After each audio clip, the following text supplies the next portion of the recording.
Hola amigos, buenas tardes. Quiero pediros perdón sinceramente por el retraso del vídeo de esta semana. Pero entre estos calores que estamos sufriendo y bueno, la semana pasada el percance que tuve, que me rompí el pie que tenía bueno, voy un poco colapsada en este sentido y por eso llevo un poco de retraso, pero os pido por favor que me disculpéis porque estoy aquí, estoy bien, ¿eh? Solamente, bueno, pues tengo que estar escayolada 30 días, pero y eso me resta movilidad. Pero a pesar de todo eso, estoy bien, mi estado de ánimo está perfecto y mi frecuencia sigue estando al máximo. Fijaros que estamos viviendo en este momento, el tiempo más importante del planeta Tierra, dentro de lo que es su historia.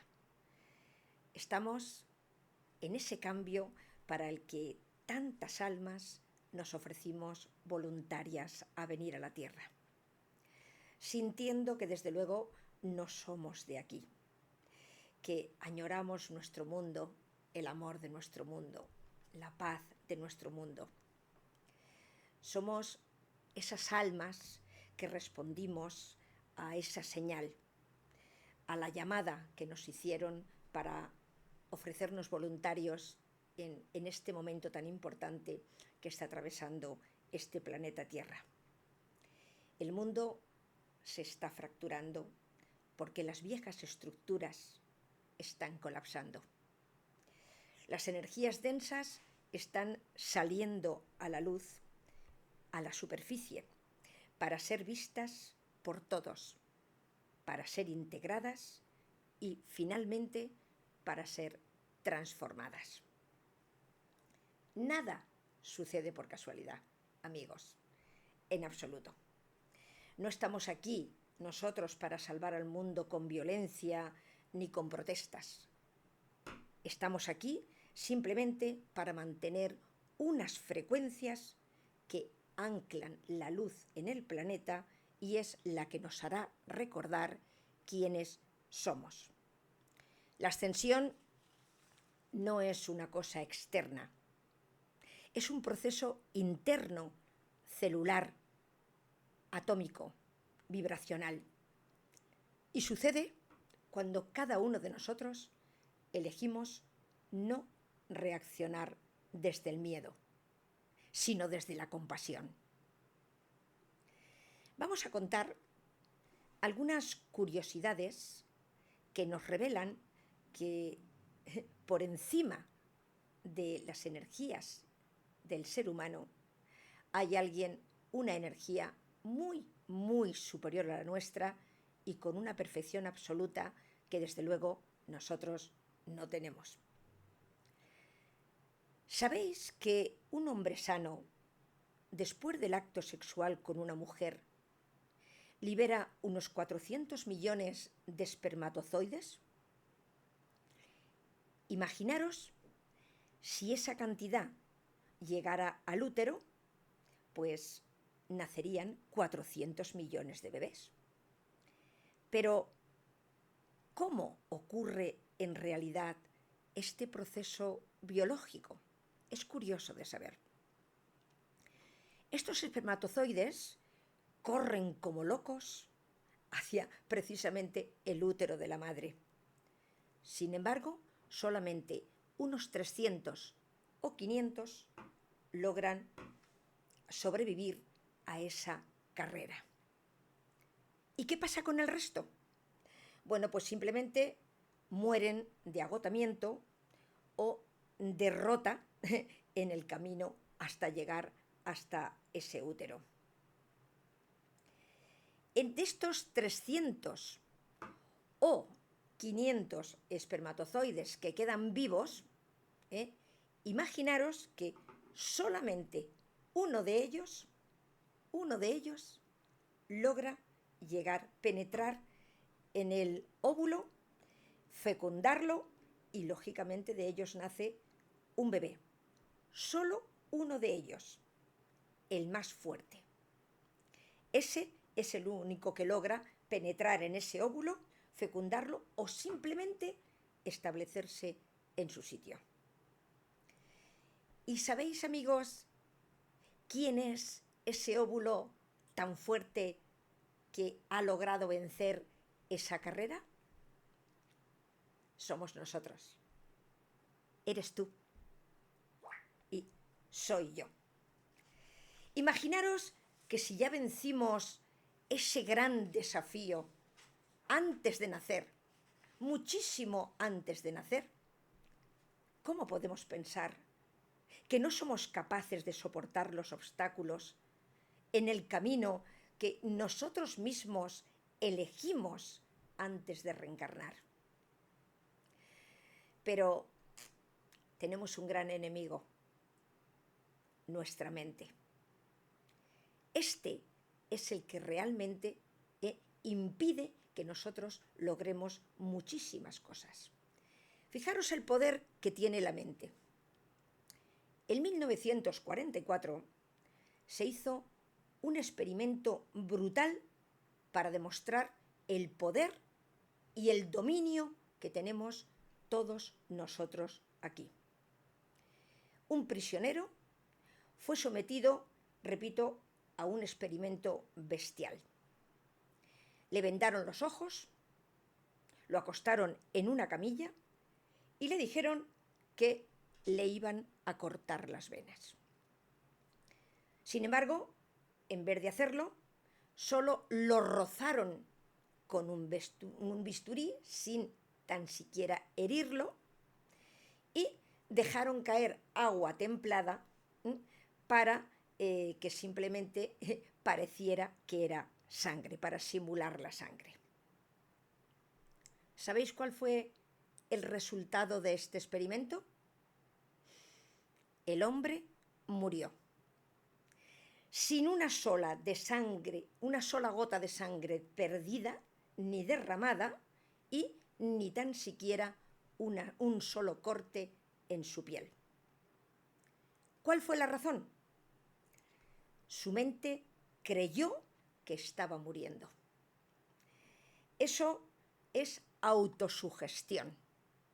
Y exactamente esto es lo que nosotros vivimos cada día con cada trauma o con cada obstáculo que nos encontramos.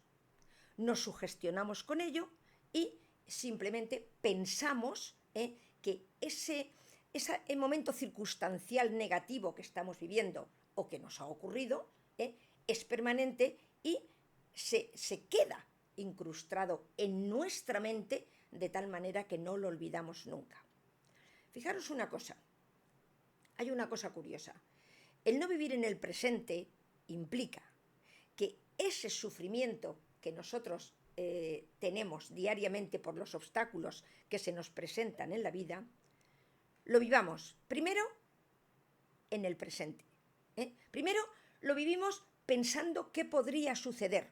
Verás cómo no me sale bien, ya lo verás cómo no me van a dar ese puesto de trabajo, verás cómo no puedo ganar dinero, verás cómo no me voy a recuperar, de esas cosas. Luego, sin haber sucedido, nuestra mente ya está sufriéndolo, pensando qué va a ocurrir cuando todavía no ha ocurrido.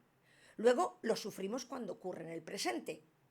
Cuando nosotros ya hemos atraído todo ese tipo de energías a nosotros negativas, que lógicamente si había una posibilidad de que saliera bien, la hemos fastidiado, entonces lo sufrimos en el presente. Pero después lo estamos sufriendo también en el futuro, porque cada paso que demos, ¿y si me pasa lo mismo que me pasó aquel día? ¿Y si me ocurre lo mismo? ¿Y si aquello que me pasó pues se vuelve a repetir? Con lo cual, fijaros el trabajo que hace nuestra mente metiendo a nuestro propio ego. El ego es el que no quiere nunca cambios en nuestra vida, jamás. Ese no quiere salir del ladrillito donde estamos. No, porque mira, te puede salir mal o te puede salir bien. Quédate donde estás. ¿Para qué te vas a complicar la vida? Tú quédate. Ese es el ego. El ego nunca te dirá, venga, adelante, que tú puedes. Lucha, vence. Verás cómo vas a tratar, cómo vas a salir adelante y vas a crear algo nuevo, y vas a ver cambios en tu vida. Nunca. el ego siempre te dirá, quédate ahí donde estás. Luego, imaginaros el poder que tiene nuestra mente, que este hombre murió simplemente de pensar o de sentir, aunque fuera mentira, que le estaban cortando las venas. Su propia mente lo mató. Entonces, ¿qué tenemos que hacer para quitarnos estas autosugestiones? Pues cada mañana lo primero que hagamos cuando nos levantemos es primero agradecer.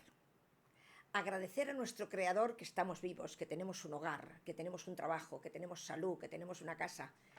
A nuestro niño interior, que es nuestro cuerpo físico, agradecerle el servicio que nos da cada día, que también se lo merece. Y después atraer a nosotros todas las cosas positivas. Yo soy abundante, yo soy salud, yo lo tengo todo lo que necesito. A mí el universo me concede todo lo que le pido, porque ya lo tengo. O sea, pensar que todo eso que pedimos, esas palabras que nosotros repetimos cada día, tenemos que estar convencidos de que realmente ya las tenemos, de que se nos ha concedido todo eso. Hay que visualizar abundancia, salud, un trabajo maravilloso, una felicidad constante, visualizarlo y después agradecerlo. Gracias, gracias, gracias, porque ya lo he conseguido. Ya estoy ahí, ya es mío, ¿vale? Entonces es muy importante que empecemos en este tiempo en que vivimos a quitarnos esas losas negativas de encima que sin darnos cuenta nos están obstaculizando y nos están fastidiando nuestra vida diaria y cotidiana. Hay otras curiosidades, otras historias que también me gusta, sabéis, que contaros. ¿Sabíais que muchas cosas que hoy se consideran, por ejemplo, prendas femeninas, fueron creadas para los hombres?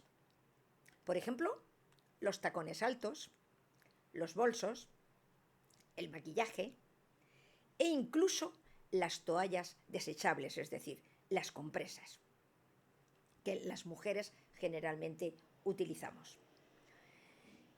Todo esto tiene un origen muy diferente al que nosotros pensamos.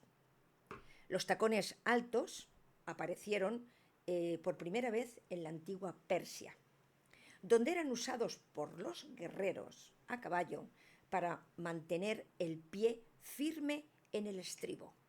Fijaros qué diferencia, o sea, para que no se le fuera el pie ni para adelante ni para atrás. Pero cuando los europeos vieron esto, quedaron fascinados. Y simplemente ellos ya no lo vieron como una herramienta de guerra, ni muchísimo menos. Ellos lo adoptaron como un símbolo de estatus y de poder. En la corte del rey XIV, por ejemplo, cuanto más alto era el tacón, más alto era el rango del hombre que lo llevaba. Los bolsos eran también un accesorio exclusivamente masculino y se usaban pues para llevar las herramientas, las monedas y también algunos objetos personales de cada uno. El bolso más antiguo que se conoce se encontró en Alemania y está decorado con dientes de perro. Era entonces una pieza de gran lujo en aquel tiempo y solo estaba reservada a hombres de un alto rango social. Durante la Primera Guerra Mundial, las compresas desechables no se crearon pensando en la menstruación femenina, sino para los soldados heridos, porque al ser de un material súper absorbente, se utilizaban para detener las hemorragias en el frente. Solo una enfermera, fijaros, notó lo eficaz que era y entonces surgió la idea de adoptarlas para la higiene femenina. El maquillaje, tan propio hoy de la mujer, también comenzó siendo un símbolo masculino. En civilizaciones como el antiguo Egipto, la China imperial o el Japón feudal, los hombres lo usaban para demostrar poder, nobleza y una conexión espiritual. Pero en el siglo XVIII, la reina Victoria impuso una visión moralista y declaró que el maquillaje era indigno, algo reservado únicamente a mujeres de clase baja o de moral bastante cuestionable. Así, el color desapareció del rostro de los hombres y quedó relegado al ámbito femenino. Y lo que comenzó como símbolo de poder femenino, indefinidamente pasó a lo que cambio de género. Ya veis, amigos, la historia siempre nos la cuentan según les interesa a los que realmente gobiernan en cada momento. ¿Habéis oído hablar de Tartaria? Tartaria fue una civilización inmensamente avanzada que simplemente desapareció de la historia. Y sobre todo de la historia oficial. Estaba en mapas antiguos con una tecnología que superaba la nuestra muy, muy por encima. Había electricidad inalámbrica, una arquitectura imposible en aquella época y un conocimiento cósmico. Pero un día, simplemente Tartaria desapareció. Fue borrada de libros, de mapas y de escuelas. Se dice que fue un cataclismo quien la destruyó, pero ¿fue así en realidad? ¿O más bien fue silenciada a propósito por gobiernos que no querían que supiéramos la verdad de estos avances tecnológicos y de estas civilizaciones que, a pesar de venir del pasado, tenían muchísimo más progreso que nosotros? Y si supierais que muchas catedrales, edificios antiguos e incluso ferias mundiales son restos del Tartaria, de esta civilización pasada que las han disfrazado. ¿Y si todo lo que sabemos realmente de la historia es solamente lo que nos han dejado ver estos gobernantes? Tartaria no solamente desapareció, sino la hicieron desaparecer, que no es lo mismo.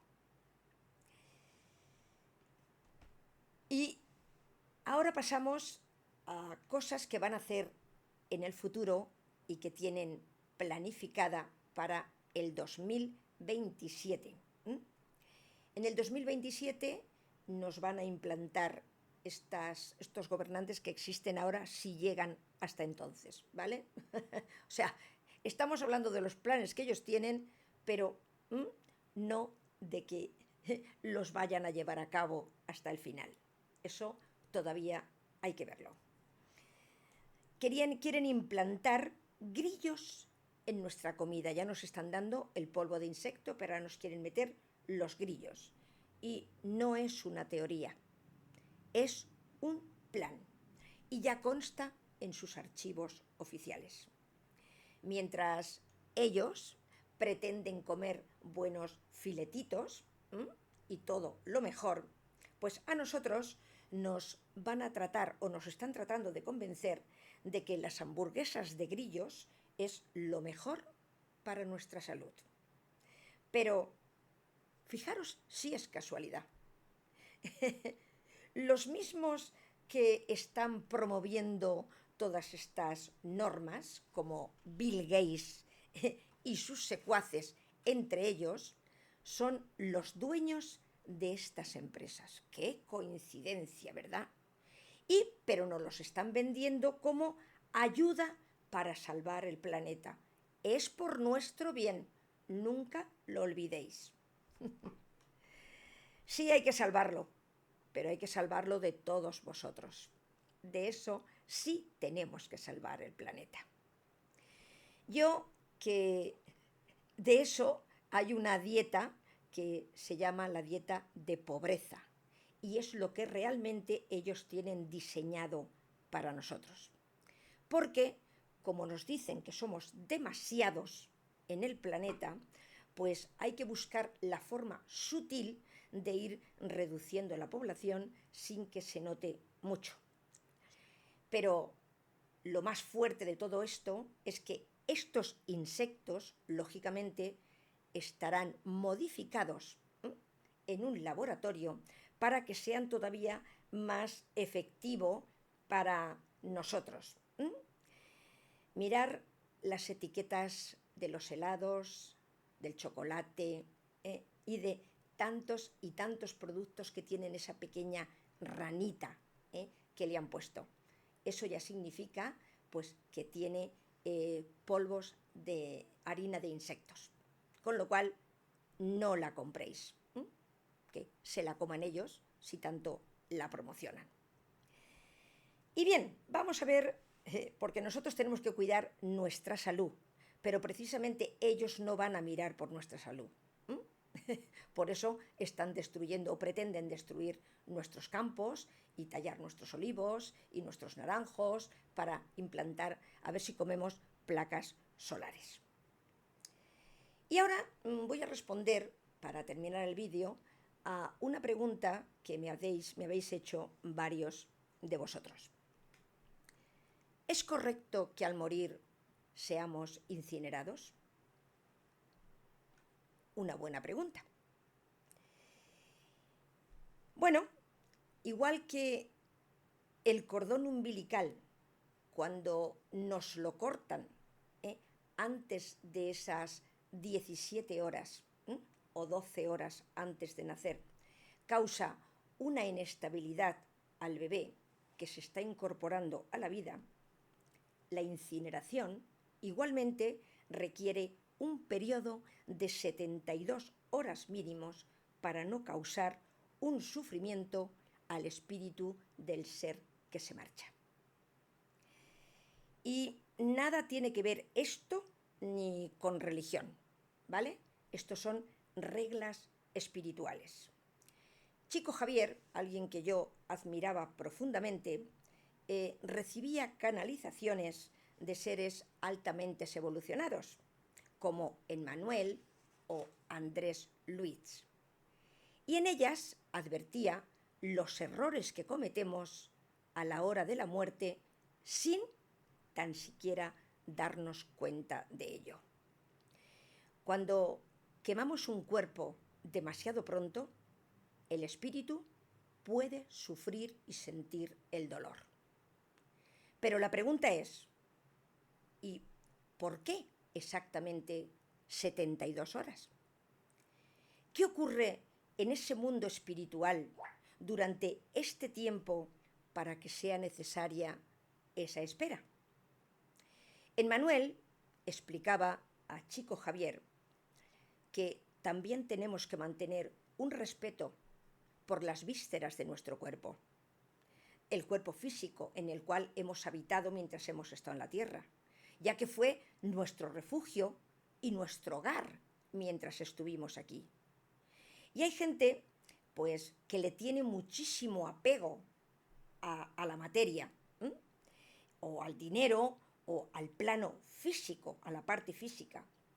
Y esto es lo que hace que aún, pues, reclamen su alma, aún reclame ciertos fluidos de la parte física, y les cuesta mucho más de desconectarse y mucho más de desprenderse de ellos. Entonces necesitan más tiempo que una persona que ya está evolucionada, que sabe lo que es la muerte, que sabe dónde va y que está preparada psicológicamente para ello. Pero una persona que se ha mantenido en la ignorancia en este mundo, que tenemos mucho miedo a morir, que es lo que pasa. Entonces, esta persona lo pasa fatal. Entonces, lo que hace es que esta parte física reclame cierto tiempo ¿eh? Para renunciar o dejar desprenderse, por decirlo de alguna parte, de esa alma. Esos fluidos están todavía intercambiando. Recordemos, recordemos que una persona cuando muere están creciéndole las uñas y el pelo durante 8 meses. Con lo cual, todavía nada más morir, no hemos desprendido esa chispa divina totalmente. Con lo cual, si pedimos 72 horas, tampoco es un demasiado tiempo. Entonces, fijaros que es como si existieran unos hilos invisibles que conectan su conciencia espiritual con la materia física en la que hemos habitado durante décadas. ¿Qué creemos que siente ese espíritu sin que haya asimilado todavía su nuevo estado? Pues es como si lo quemaran en vida. Es como si él estuvieran quemándolo vivo. André Lluís, que fue uno de los guías evolucionados de Chico Javier, fue médico en su reencarnación aquí en la Tierra y mantenía, a pesar de ser un espíritu en otro plano, mantenía todavía perfectamente su visión científica, incluso estando en el otro lado. Y decía que las primeras 72 horas después de la transición son vitales para el desencarnado, ya que este proceso no se produce instantáneamente como nosotros pensamos, sino con una gran lentitud en, como decía antes, personas que estaban muy apegadas al plano físico. Este desprendimiento, o sea, esta desconexión de nuestra parte física con nuestra parte espiritual, con nuestro cuerpo astral, comienza por las extremidades y termina en los órganos principales, en el cerebro y en el corazón. Tengamos en cuenta que cuando morimos, como eso, nuestro cuerpo todavía conserva esa parte de chispa, y muchos seres cuando se mueren lo que hacen es que se van y montan guardia junto a sus cuerpos físicos en el cementerio. Por eso hay personas que tienen cierta sensibilidad y cuando entran en un cementerio recogen y salen supercargadas porque se los llevan encima. O sea, estos seres están junto a su cuerpo físico, pero vean que ya no les responde. Entonces pasa alguien en lo cual tiene una energía súper activa, o diríamos una luz, como se suele decir generalmente, y entonces ellos lo ven como una tabla de salvación y se pegan a ellos. Es una manera de pedir ayuda, de decir, ayúdame porque no sé dónde estoy o no sé lo que estoy haciendo aquí. Entonces, el periespíritu, que es el cuerpo energético que conecta el espíritu con la materia física, aún mantiene esa conexión con nuestra parte densa. Por eso, cuando una persona no tiene esa evolución, como he dicho, suficiente y la suficiente información, pues el cruzar al otro lado realmente es un gran trauma, porque implica una fase de desorientación. Ellos se sienten vivos y les cuesta creer que estén muertos, porque ellos ven su cuerpo, pero están tan desconcertados que ellos creen que están vivos. Y también ven a sus familiares como les lloran, lo que hablan de ellos, lo que comentan, lo que dicen de ellos, incluso le dicen, oye, que estoy vivo, que estoy bien, pero es que no me estás escuchando. Y ellos ven que nadie los ve y que nadie los oye. Incluso llegan a pensar que lo que están son enfadados con ellos, porque como no les hablan, dirán, ¿qué habré hecho para que estén tan enfadados conmigo? Si en ese proceso en el que ellos están en esa fase, que no entienden si están vivos, si están muertos, incluso se vuelven a su casa y se sientan a ver la televisión y se acuestan en su cama, fijaros, hasta que se dan cuenta de que son como seres invisibles que nadie cuenta con ellos para nada. Entonces es cuando realmente ellos lo pasan mal, pero es un proceso que muchos puede durar incluso meses, en otros años. y en otro días. Depende la capacidad de entendimiento o a quien encuentre que los puedan ayudar en ese momento, porque siempre vienen a por nosotros. Pero si tú no te quieres ir con ellos porque no quieres dejar a tus hijos, a tu familia, a los tuyos, los que vienen a por ti se marchan. Con lo cual, tú ya pierdes el camino y ya no sabes a dónde te tienes que dirigir. Esto es una parte muy importante que tengamos que entender.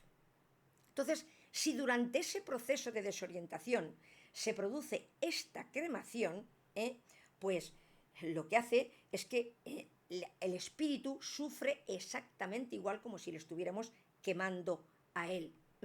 Entonces, es una fase de muchísimo sufrimiento que tenemos que procurar evitar. Sobre todo, esto lo va a llevar después si es una persona que está cargada de deudas álmicas. En el próximo vídeo, la semana que viene, hablaremos de qué pasa con una persona cuando no ha cumplido la misión que traía aquí en la Tierra. Es decir, cuando vino aquí y sin embargo se va sin cumplir su misión espiritual. ¿Qué es lo que pasa con ellos? Eso lo hablaremos la semana que viene. Pero lo que decíamos, una persona materialista o una persona que tiene mucho horror a morir. Hay personas que les da muchísimo miedo a la muerte. Uy, no me hables de la muerte. Uy, la muerte es un trauma, solamente el pensarlo para ellos es un trauma. Pues esa persona está arraigada a sus despojos. Se coge a su cuerpo como algo que es lo que realmente permanece, porque esta persona a lo mejor no creía en nada más. Entonces, para él, lo único que existe en el otro lado es ese cuerpo donde él vivió. Con lo cual, hay que tener cierto respeto por esa parte que fue nuestro hogar, nuestra casa, durante el tiempo que permanecimos aquí. Y esto es una realidad espiritual. Imaginaros el terror de ese ser que está en este tránsito sin entender completamente el proceso que está atravesando y que lo incineran. Con lo cual, que conste que la cremación es un proceso legítimo, no existe condena ninguna por esta elección. El problema en sí no es la cremación, sino el tiempo de espera antes de ese proceso.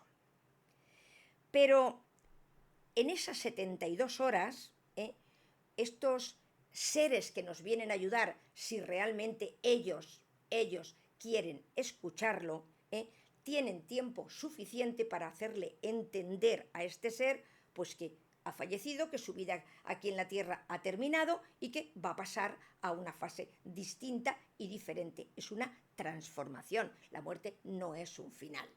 Es un final aquí, pero es un principio en otro lugar.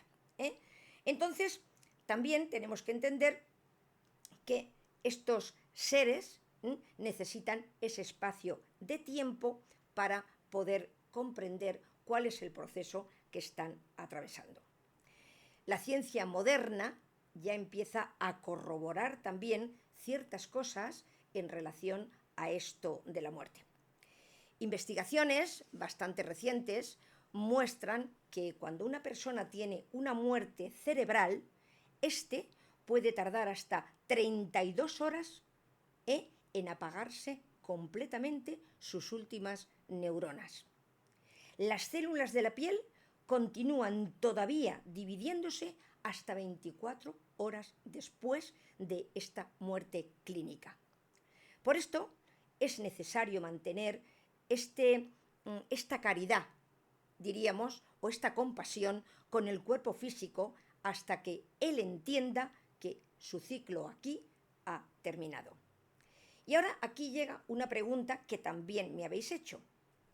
Si ya hemos tomado esa decisión, la familia, de incinerarnos, pero por algunas razones legales, como suele suceder, no se puede mantener el tiempo establecido de esas 72 horas antes de la incineración, ¿qué debemos hacer? ¿Cómo tenemos que actuar si ya no podemos cambiar el proceso porque no se puede cambiar el tema burocrático? Bueno, pues entonces debemos mantener alrededor del cuerpo físico del ser que se ha ido, pues un ambiente de amor, de respeto y de oración. Siempre hacia este desencarnado. Y mentalmente, hablarle mentalmente y explicarle que estás en el proceso de desconexión de tu cuerpo, tienes que dejarlo ya, abandonarlo, porque se te va a incinerar y tú ya no tienes que tener conexión con ese cuerpo físico. Explicarlo mentalmente y sobre todo orar y pedir mucho para que en ese momento, aunque él haya rechazado esa ayuda en un principio, vengan a por él y vengan a esperarlo y a recogerlo. Esta vibración positiva que este ser recibe crea un campo energético protector que auxilia a ese espíritu en su transición.